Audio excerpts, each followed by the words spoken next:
Kaixo, gu laugarren mailako ikasle batzuk gara. Kaixo, ni Lier naiz. Nik Sauli naiz. Ni Lander naiz. Ni Jadeia naiz.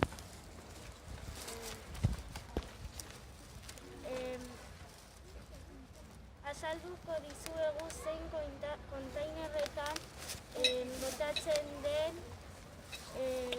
zaparra. Kontainer berdea Bizkalak botatzen dira. kontainer urdinean paper eta kartoia botatzen da.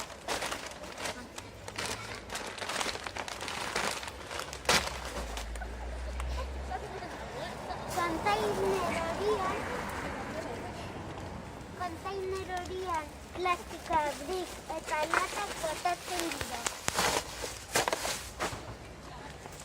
Kontaineren barruan azalak eta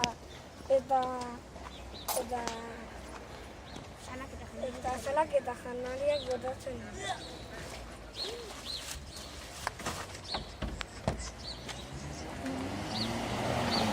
Horrela egin behar duzue natura zaintzeko. Eta orain hau egin dezakezue.